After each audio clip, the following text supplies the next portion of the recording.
Olá pessoal, nesse exercício nós temos um espelho côncavo e a questão está querendo que a gente defina o valor do aumento linear que ele está produzindo em uma determinada situação. Mas antes da gente verificar o que o exercício realmente está querendo, os dados que ele fornece, a gente vai fazer um breve resumo aqui do que acontece no espelho côncavo.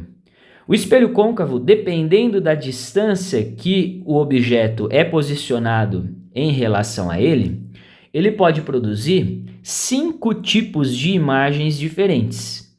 Nós temos aqui o chamado eixo principal, e esse pontinho V aqui seria o vértice do espelho, o F é o foco do espelho e o C aqui é o centro de curvatura.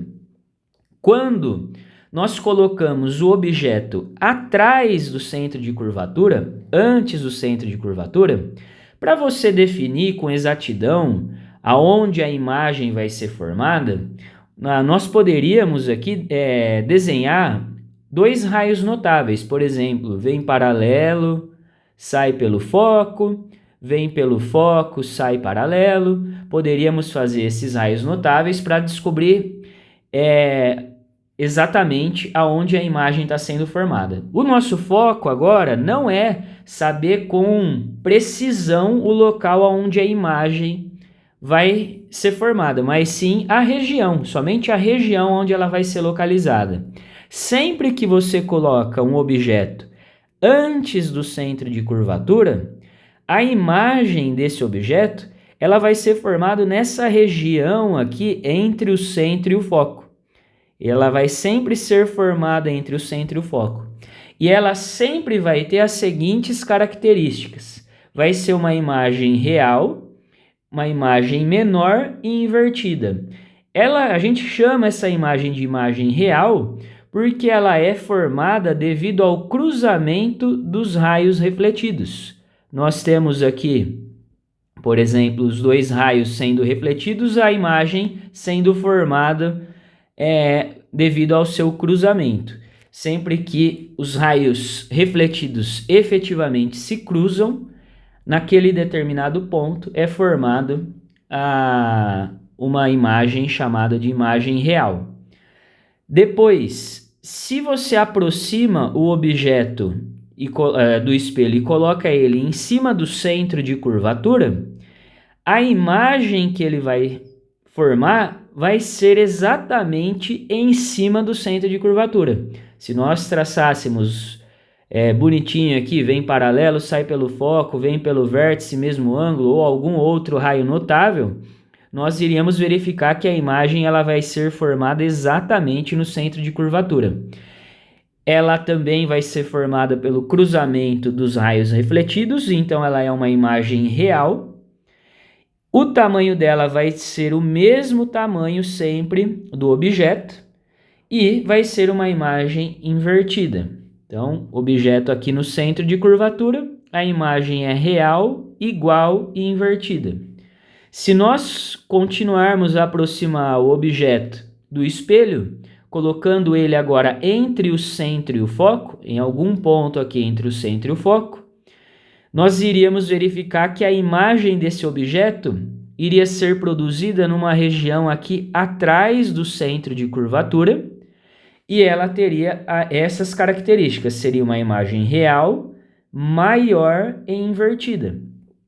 Então, nós teríamos aqui essa situação 3. A imagem 3 sempre atrás do centro de curvatura.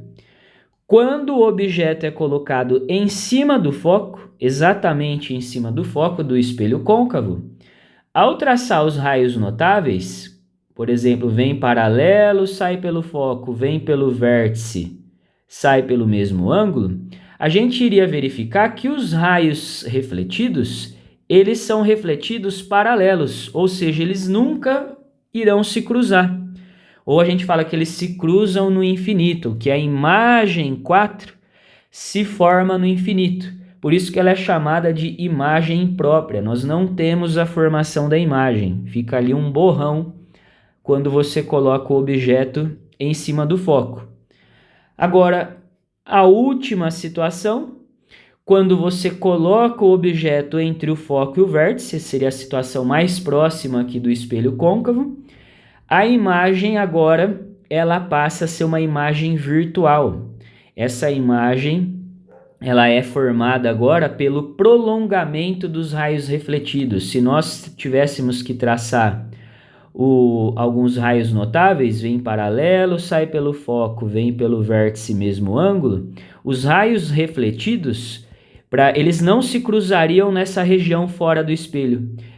Para a gente descobrir aonde eles iriam se cruzar, nós teríamos que prolongar os raios refletidos e por conta disso, a gente classifica essa imagem como uma imagem virtual maior e direita. Essa seria a situação, por exemplo, de um espelho de maquiagem, né? Quando a pessoa vai olhar o seu rosto ampliado sem estar invertido, né? A gente chama de imagem direita quando ela não está invertida.